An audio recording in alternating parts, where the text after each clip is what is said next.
What's up and welcome back to Interpreting the Stars, where today we're bringing it back to our Mad Max movie marathon with the most recent film in the series, and potentially most recognizable now, it's Mad Max Fury Road. Now, before starting this marathon, Fury Road was the only film that I saw, and now I've seen them all, so stick around to the end of this review, where I'm not going to only score this movie, I'm also going to do a quick ranking of the series, as I don't typically do special ranking videos unless there's at least 5 films in the series. So let's finish this series off that is as undogmatic as possible, and let's get cracking. This review is brought to you by the word of the day, dogmatic. To be dogmatic is to follow a set of rules no matter what, so Mad Max is undogmatic because there are no rules.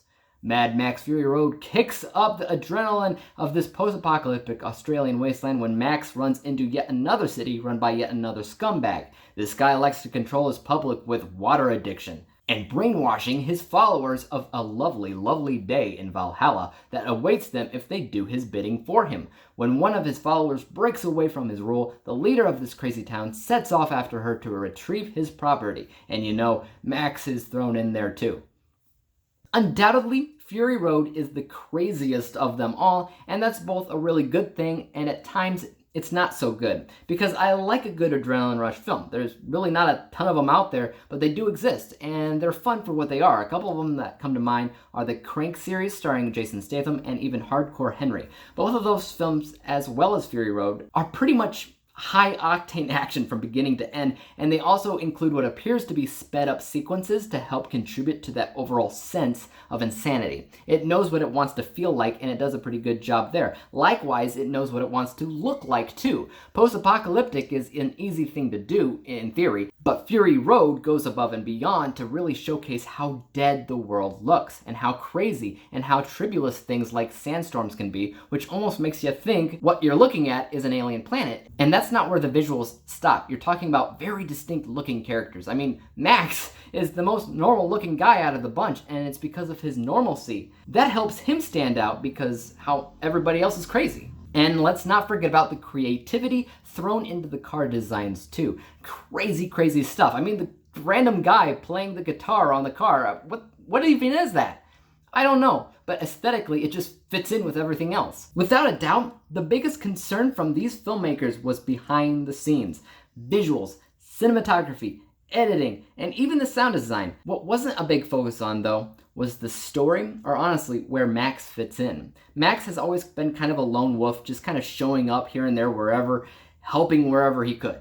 So I mean, the same applies here, but in the previous films, he was always the main character, maybe the protagonist, but he's neither here. He's a supporting character. The main character was Furiosa, who is trying to get to the green place because she senses value in the freedom and comforts it supposedly offers. And if she doesn't do that right now, one of the women she's traveling with will give birth and the baby will be thrown into slavery, into an uncomfortable life. And obviously, that main bad guy is the antagonist, trying to stop her from reaching her goal. This movie would almost completely survive without Max being there.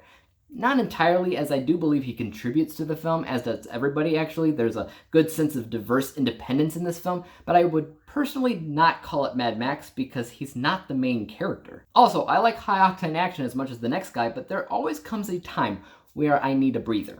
Just so I can have the opportunity to care about the characters more, and while it does have some moments for you to breathe, they're very short-lived before something else happens that's insane, and so it's like a mobster. He's drowning you, he's drowning you, he's drowning you, and then he lifts you up, and you think you can breathe, but it's a false belief because he just shoves you back into the water. That's how this film operates. Tom Hardy, he does all right in the role, he makes it his own, but I'm not sure his deep Bane-like voice worked this time around. Mel Gibson naturally has a deep voice too, but it's also kind of normal, which was something that helped his character stand out against the weird characters. Tom Hardy's Bane voice made him sound as weird as everybody else, and I wish he just would have stuck to his normal speaking voice personally.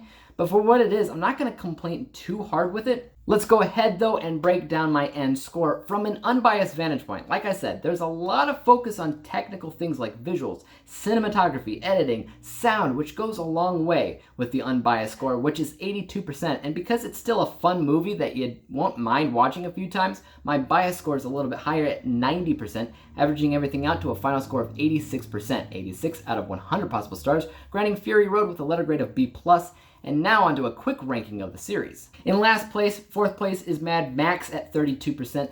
That film was just, it made no sense to me. It was like a cop going against a biker gang in Australia. The biker gang was kind of crazy, which was a nice touch, but I was mostly bored with it and couldn't for the life of me understand how successful it got, or why it needed to become a series from this point forward. In third place at 71% is Mad Max 3 Beyond Thunderdome. This movie was fun and probably the craziest out of the Mel Gibson series, but pacing-wise it didn't work for me so much because I felt like it was a couple of different movies going on at the same time, the first of which seemed a lot more interesting than the second one, which had a bunch of random kids that Max had to keep out of trouble. Blah. In second place was Mad Max 2, The Road Warrior at 81%, which was the closest film to Fury Road by far, and obviously number one's Fury Road. What's funny is I prefer the story in Road Warrior miles more than Fury Road, but production quality was 1,000 times better in Fury Road, and the steps they took behind the scenes also matter, and it's something that shouldn't be overlooked. For instance, if everything in the BTS category played out like in Mad Max 2, these two movies would have likely either tied or Mad Max 2 would have come out on top by maybe like 1%. Because I do very much like both of those films for a variety of different reasons. When you average all those different scores together, you get a franchise score of 68%, if you include the first. If you don't, that score gets bumped up to 79%. Anyways, tell me your guys' thoughts on Fury Road in the comments down below. Is it your favorite Mad Max film? But why? I'd be interested to hear your thoughts on the Mel Gibson films and the comparison. So tell me your thoughts, and as for YouTube, you know what to do. Hit the subscribe button if you like this review, because there's more like it coming out. Hit the thumbs up button, because that always helps out my channel. And don't forget about the little bell icon, because that'll help notify you when I come out with my next review. And until then, peace out.